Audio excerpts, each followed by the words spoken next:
अजून काही मला प्रॉब्लेम आलेला नाहीये.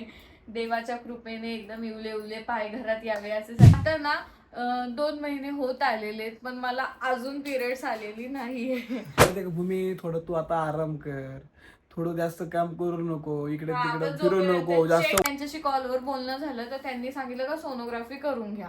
आणि बाळासाठीची ट्रीटमेंट चालू होती, ती मी जवळपास 5 ते 5.5 महिने केली. आणि नमस्कार मित्रांनो, संदीप वॉक्सरे युट्यूब चॅनलवर तुमच्या सर्वांचं पुन्हा एकदा स्वागत आहे. तर मित्रांनो, आपला ब्लॉग जवळपास होतोय 7 ते 8 दिवसानंतर येतोय.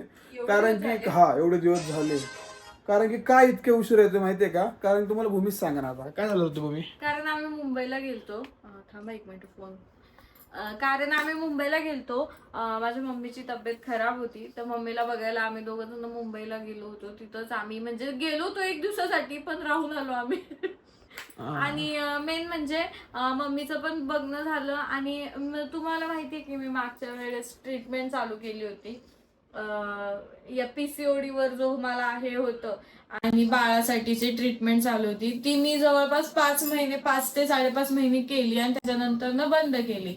आणि मला त्याच्या म्हणजे ट्रीटमेंट चालू केल्यापासून ते बंद करून झाल्याच्या नंतर आतापर्यंत मला रेग्युलर पिरियड्स येत होत्या, रेग्युलर सगळ्या पिरियड्स चालू होत्या. पण आता ना 2 महिने होत आलेले आहेत, पण मला अजून पिरियड्स आलेली नाहीये. आणि मग हे मला थोडस डाऊटफुल होतं. जाने मन ओ मेरी जाना, तू क्रिश का सुनेगी क्या गाना. आता क्रिशकाच गाणं वाजणार आहे असं वाटतंय. I don't know. माहित नाही, सिरियसली माहित नाही. अजून डॉक्टरकडे गेलेलो नाहीये. तर तिकडे आम्हाला डॉक्टरकडे पण जायचं होतं, तर डॉक्टरनी काही सांगितलं नाही आणि डॉक्टर नव्हतेच मेन म्हणजे तिथे. त्यामुळे आमचं हेच नाही झालं, भेटच नाही झाली डॉक्टरांशी. जे म्हणजे आमचे डॉक्टर होते, जे आम्ही ट्रीटमेंट करत होतो, त्या ऍक्च्युली बाहेरगावी गेल्या होत्या, त्यामुळे आम्हाला काहीच समजलं नाही तिकडे. तर मग त्यांच्याशी कॉलवर बोलणं झालं तर त्यांनी सांगितलं का सोनोग्राफी करून घ्या संगमनेरला. म्हणजे तर मग आम्ही ठरवलं का संगमनेरला आल्यावरच सोनोग्राफी करू. मग तिथे आईपाशीच आम्ही 2-3 दिवस होतो, त्यामुळे ब्लॉक काय पडले नाही. आणि अजून काही मला प्रॉब्लेम आलेला नाहीये. देवाच्या कृपेने एकदम इवले पाय घरात यावे असे सगळ्यांचीच इच्छा आहे आमची. तर त्यामुळे मला काही माहिती नाहीये, बट असं खूप ना फिलिंग तर माहित नाही, फर्स्ट टाइम आहे मी, त्यामुळे.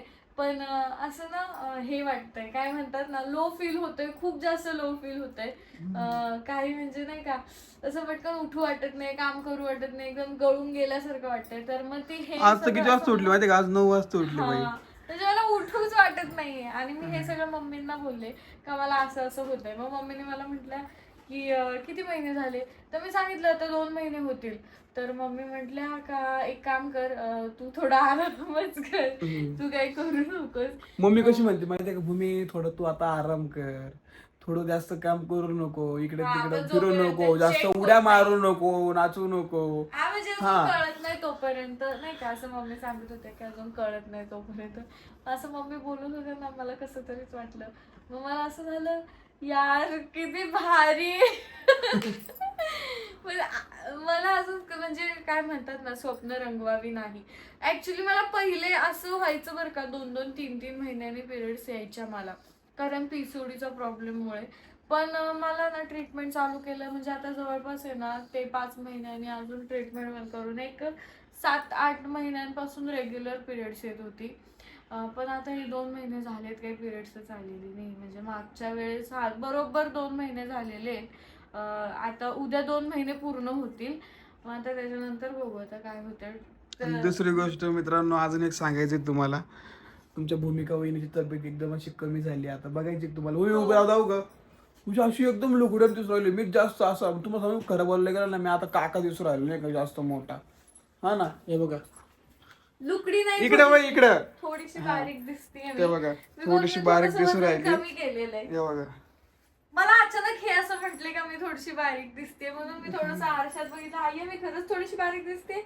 मग नंतर मला सगळे म्हटले हा थोडी बारीक झालीस तू, थोडी बारीक झालीस. कदाचित मी म्हणजे असं नाही का प्रयत्न केला होता बारीक होण्याचा, त्यामुळे पण असू शकतं. कारण मला भरपूर जणांनी सांगितलं होतं वजन कमी कर, वजन कमी कर, वजन कमी केल्याशिवाय काहीच होणार नाही. मग मी वजन पण कमी केलं. ऍक्च्युली त्यासाठी नव्हतं केलं मी वजन कमी, पण मला स्वतःसाठीच वजन कमी आणि करायचं दुसरी होतं. गोष्ट, आता किती 2 महिने झाले हा. त्याच्या, म्हणजे 2 महिन्यापासून भूमीने चायनीज बिनीज तर खायचं काहीच बंद केले. खाल्लेलं नाही बाहेर. बाहेरच्या मुळे पण कधी कधी जास्त होतं बरं का. नाही असं काही नाही ऍक्च्युली, पण तरी एक आपण पाळायचं. बाहेरच्या खाण्यामुळे काही होत नाही, पण हा समज आहे आपला, त्यामुळे ठीक आहे पाळायचं थोडंसं. फास्ट फूड वजन कमी होण्यासाठी फास्ट फूड बंद करायचं होतं आणि ते केलं, पण ठीक आहे. आता जास्त आस लावायची नाहीये, काय अजून कन्फर्म माहित नाही, पण तरी एक जीवात असं जीव आहे. आणि असं म्हणतात की ना म्हणजे असं असलं तरी 3 महिने सांगायचं नसतं, पण मला माझा या सगळ्या गोष्टींवर विश्वास नाहीये, त्यामुळे मी सांगून टाकते. त्यामुळे मी जे असन ते असं डायरेक्ट सांगून टाकायचं, जे आहे ते खरं डायरेक्ट. मला नाही येत नाही सारखंच कमेंट वगैरे आली होती नाही का, मागच्या वेळेस पण कमेंट आली होती भूमी नाचत होती नाही का व्हिडिओवर, कालचीच साडीवरती साडीवरती काय कमेंट आली भूमी तुला? भूमी तू प्रेग्नेंट आहेस का? आणि एक म्हणजे मला इन्स्टाला असे एक कमेंट म्हणजे पर्सनल मेसेज केला का प्लीज प्रेग्नेंट असेल तर कुणाला सांगू नको 3 महिने तरी. तर मग मी डायरेक्टली त्यांना रिप्लाय केला का माझा या गोष्टींवर विश्वास नाहीये, माझा आणि यांचा आमच्या दोघांचाही या गोष्टीवर विश्वास नाहीये, तर नाहीये 3 महिने काला पुढे ठेवायचे जो होगा वो सब भगवान देखेगा. आणि भरपूर असे लोक आहेत जे ना डायरेक्टली सोशल म्हणजे काही काही इन्फ्लुएन्सर आहेत, मराठी नसतील हिंदी असतील किंवा नाही का असे भरपूर आहेत इन्फ्लुएन्सर की जे असं राहिलं किट दाखवत ओके ओके असं दाखवून टाकतात. त्यांना सुद्धा होतं तरी अजून चेक नाही केलंय का भूमी? हा बर ठीक. आणि कसं सांगू का तुम्हाला, आस का नाही लावायचे. आणि मी अशी जराशी काळजी का घ्यायला सांगितलंय मला, कारण आमच्या म्हणजे नाही का आता अजून नाहीये आमच्या घरात ना, म्हणजे 2 जोड्या आहेत, पण 2 जोड्यांपैकी अजून कोणालाच नाहीये, त्यामुळे प्रत्येकाला आस लागून राहते. त्यामुळे ती आस लागलेली आहे. पण आता देवाच्या कृपेने ती पूर्ण व्हावी, असं नाही का तुटावी नाही अशी इच्छा आहे. मला असं वाटतंय गट्स आहेत माझे की होईल, पण तरी नाही का हात जोडू नये मी देवाला. बस एवढंच. हात जोडून नाही, तू ये ना देवाचे रोज मस्त पैकी पाया बिया पडायचंय. हो मी रोज आता पाया म्हणजे ना तुम्हाला आता खरं सांगते, म्हणजे पहिले मी पूजा, आता ताई येतं मी आहे, आम्ही दोघे असल्यावर कसं असतं एक जण पूजा करतं तर एक जण दुसरं काम करतं. मग असं असतं तर मी पटकन दुसऱ्या कामाला जायचे तर माझं पूजेकडे लक्ष नव्हतं जात कधी कधी. पण आता मी ना म्हणजे हे सगळं असं झालेलं आहे ना, तेव्हापासून मी पहिले देवाकडे जाते. देव बाप्पा आशीर्वाद दे, मग बाकीचं काम करते. नाही मस्त आता मग भूमी, पण डायरेक्ट खुशीचा माहोल होईल डायरेक्ट घरात अख्ख्या. खुशीचा माहोल व्हायला तर काळ खुशीचा इतका माहोलच खतरनाक होईल पाहिजे. ना, अभी क्या मालूम भगवान क्या देवा करेगा. बस एवढंच इच्छा पूर्ण हाय कर का नाही? देवा, काही नको करू.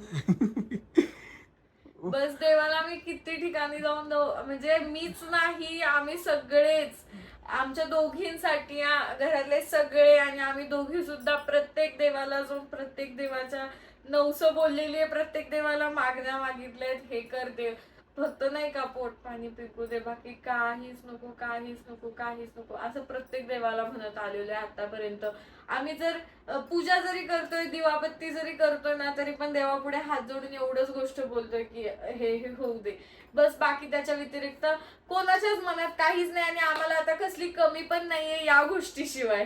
बाकी सगळे घर झालं, त्यानंतर गाडी झाली, सगळं झालंय, फक्त आता राहिली काय पर्ची राहिली एवढंच आहे. बाकी सगळं झालंय एकदम व्यवस्थित, ते पण सगळं होईल. आता फक्त हे महत्वाचे. ओके आहे का नाही? भूमी मोकर लाज होती आहे ना. अहो तुम्हाला काय सांगू मित्रांनो, मम्मी भूमी संग बोलतो नाही तेव्हा मी असं साईडला बसलो होतो नाही, घेऊनच ऐकायचो.